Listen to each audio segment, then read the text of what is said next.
ரவியின் latest Yamaha bike உரிமிக்கொண்டு பள்ளியை நோக்கி பறந்தது. இந்த சத்தத்தை மிகவும் வெறுத்தாள் அவளுடைய தாய். கவனமாகப் போ என்று எத்தனையோ முறை அவள் கெஞ்சினாலும் அவனிடத்திலிருந்து எப்பொழுதும் வரும் பதில், என்னம்மா நீங்க என்பதுதான். அவன் பள்ளிக்குச் சென்றவுடன் பயத்தோடு தனிமையில் தாய் கண்ணீர் வடிப்பாள். திடீரென்று சில நாட்களாக அவருடைய வாழ்க்கையில் ஒரு பெரிய மாற்றத்தை தாய் கவனித்தாள்.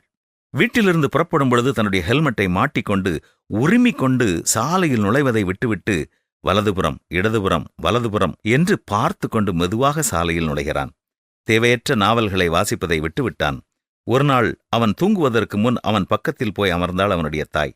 என்னடா ஆச்சு உனக்கு? ரொம்ப கவனமாக பைக் ஓட்ட ஆரம்பிச்சிட்டியே என்று கேட்டாள்.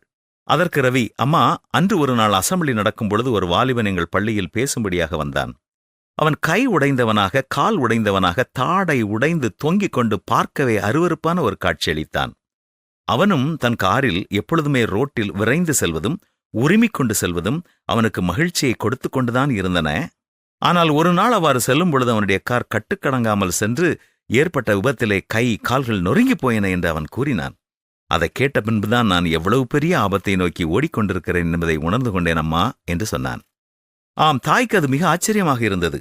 எத்தனையோ முறை அவனை எச்சரித்திருந்தாலும் கெஞ்சி கெஞ்சி கேட்டாலும் கீழ்ப்படியாத பையன் மற்றும் ஒரு இளைஞனுடைய வேதனையை பார்த்து மனம் மாறி இருக்கிறான் என்றால் அது எவ்வளவு பெரிய சந்தோஷம்.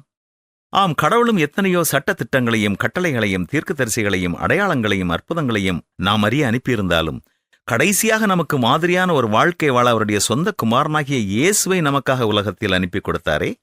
இந்த மாபெரும் அன்பு எத்தனை பேரை மனம் திரும்ப செய்திருக்கிறது இல்லையா?